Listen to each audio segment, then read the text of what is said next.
Hello everyone, welcome back to another English online session. Today I am going to narrate the fourth chapter in the textbook Moments. The name of the chapter is In the Kingdom of Fools. This chapter was written by A.K. Ramanujan. Kannada is a regional language mainly spoken in the state of Karnataka. The story is a Kannada folk tale. Folktale is a story which is passed on from one generation to another. It is taken from the book Folk Tales from India written by A.K. Ramanujan. First of all, let us discuss the title of the story. In the Kingdom of Fools, which means the state where people are not so wise, they are not intelligent. In this story, the king, his ministers, and his advisors are fools. That means that they are not wise and intelligent. When this kind of people rule the kingdom, then what all happens has been told in this story. So, this is a very jovial, humorous story and also conveying a very important message. Who has to rule a country, or what kind of a person should be a ruler? Atipat Krishnaswamy Ramanujan, popularly known as A.K. Ramanujan, was an Indian poet and scholar of Indian literature who wrote in both English and Kannada. His works of scholarship include The Interior Landscape, Love Poems from a Classical Tamil Anthology, 1967. Ramanujan was a poet, scholar, professor, a philologist, folklorist, translator, and playwright. So, this story is a folklore and it's conveying a strong message, and he is trying to sarcastically he is trying to convey the message how a ruler should be, what are the qualities a leader should have, and how ridiculously they run the country if they are not wise. Let's see what this fool king and his ministers doing. In the kingdom of fools, the king and his ministers were unintelligent. The king and his ministers did not want to run their kingdom like other kings did. So they decided to do something different. They started treating night as day and day as night. They ordered that the work which was done at night would be done during the daytime, and the work which was done during the daytime would be done during the nighttime. They passed an order that everyone in the kingdom would work at night. Nobody would sleep at night. The farmers would do farming at night, and the people who run business would do business at night. As soon as the sun rose, everyone would go to sleep. If someone would disobey the order, he would be punished with a death penalty. Look at that. You must be laughing now. Um, what after hearing the order of the king? This is what exactly happens when the king is not wise, when the ruler is not wise. He would think that his decisions are right, and he never just concern the people's wish, and the king and ministers take their own decisions and ask the people to obey it. The people were scared that if they did not obey the king's order, they would be sentenced with the death penalty. So they obeyed the order, although it was very strange. The king and his minister, both the fools, were very happy that all the people in the kingdom were following their orders. One day, a saint arrived in the kingdom of fools along with one of his disciples. He saw that it was a beautiful city. It was a sunny day, but could not find anyone around. They were surprised, everyone was asleep, and the writer says that not a mouse was stirring. Stirring, the meaning here is moving around. So, two new characters. A saint means a sage, and his disciple arrived there. The city is very beautiful, such a wonderful city to stay, but they find this thing as strange. They couldn't find any people moving here and there, and there is nothing wrong with the day. It is a sunny day, no rain, nothing, but still they couldn't find anyone around there. They could not find a single mouse moving around, which means that it was so quiet, as everyone, even the tiniest creatures, the mice, were asleep. The people had taught their cattle to sleep during the daytime. So everyone, human as well as animals, were sleeping. These two strangers to the kingdom of fools were not aware that this kind of order had been passed in the city. So they were surprised to see that everyone was sleeping during daytime. They kept on wandering around in the whole city, and as soon as it was night, everyone woke up and started doing their work. Businessmen were doing business and farmers were farming.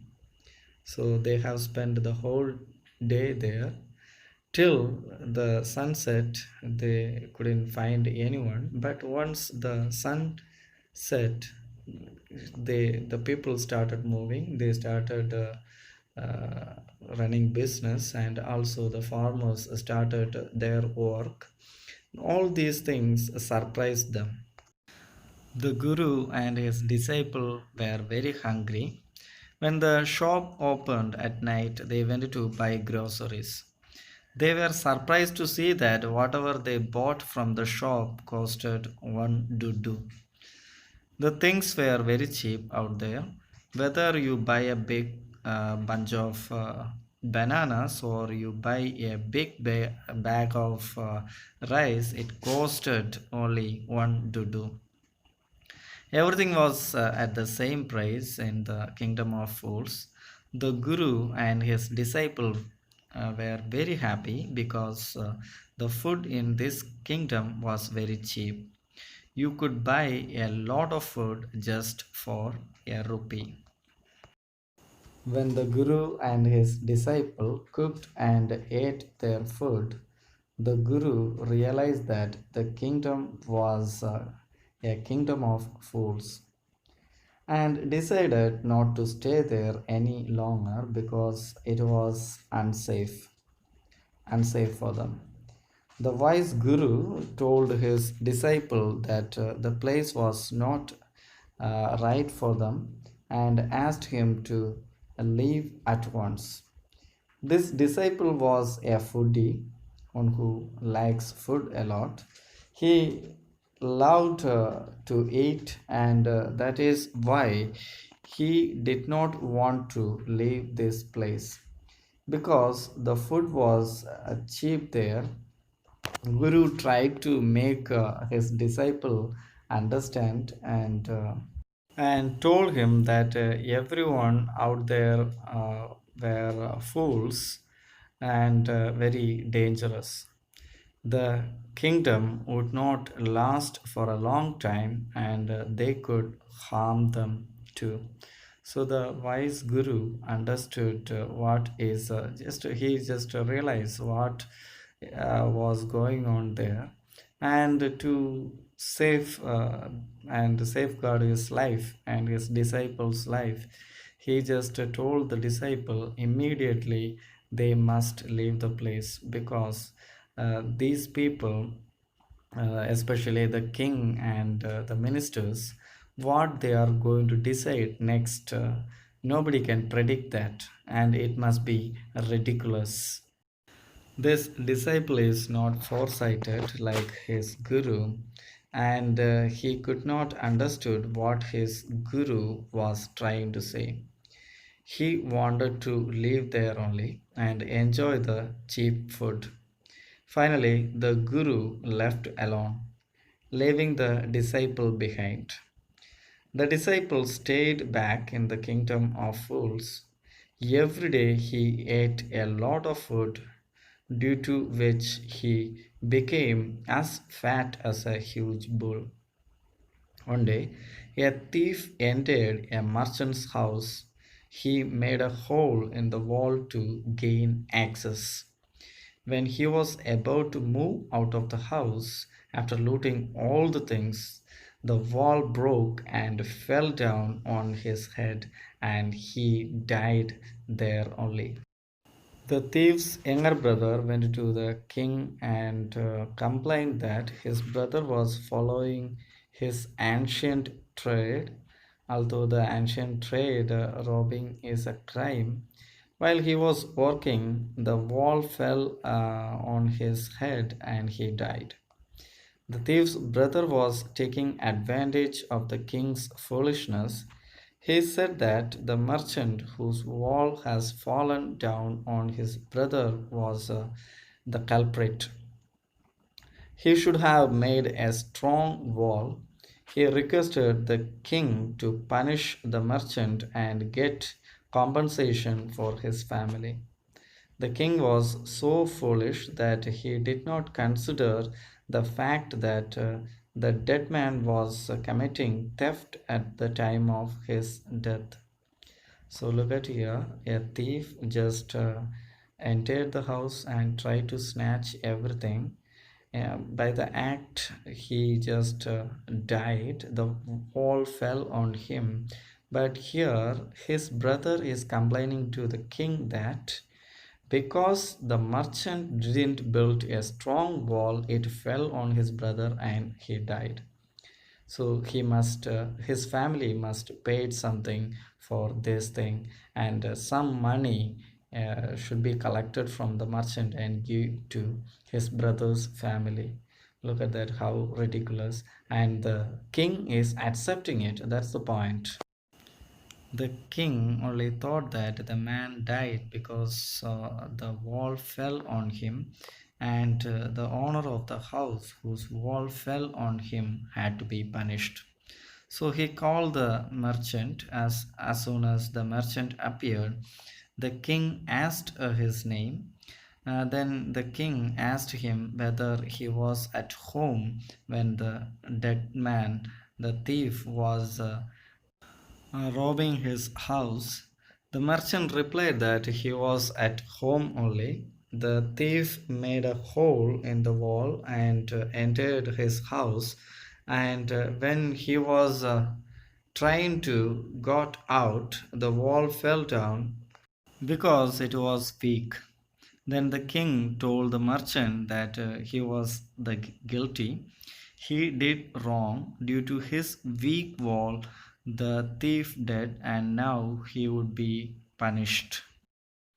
The merchant pleaded in front of the king, requesting that, my lord, it was not my fault. The wall was weak because the person who made the wall did not construct it properly. Hence, you should punish him. And further, he added that the wall was made during his father's time. The person who built it was very old. He knew him as he lived nearby, so the king sends his soldier to call the bricklayer who built the wall. They tied his hands and feet and brought him in the king's palace. The king asked him that did he build the wall, and he replied that yes, he did it. Look at that. The king is ordering to bring the old man, and the way the old man brought in front of the king, it's he was his hands and feet were tied, and he brought there. The king said that the man had built a weak wall. The wall fell on the poor thief's head and killed him. The bricklayer would be punished for this with death. Everyone is passing on the blame to another person. When the king was about to pass an order to execute the bricklayer, he requested the king to listen to him. He agreed that he did not make the wall properly. It was because of a girl who was roaming around in the street and her anklets were making a jingling sound. Due to her anklets' jingle sound, he was not able to concentrate on his work, and so he built a weak wall. It was not his mistake, it was the fault of the girl. He added that he knew where this dancing girl lived. She should be punished instead of him. So now each and everyone is giving reasons that they are not responsible for that, and this foolish king is accepting and moving to the next person. I know you are eager to know what happens next, but I'm going to stop the narration here today. I will tell you the balance part of the story in the next class. As usual, just read the text so far. So far, I have narrated. Just have a dictionary. While reading, when you find a new word, just underline it and find the meaning from the dictionary. See you in the next class. Bye.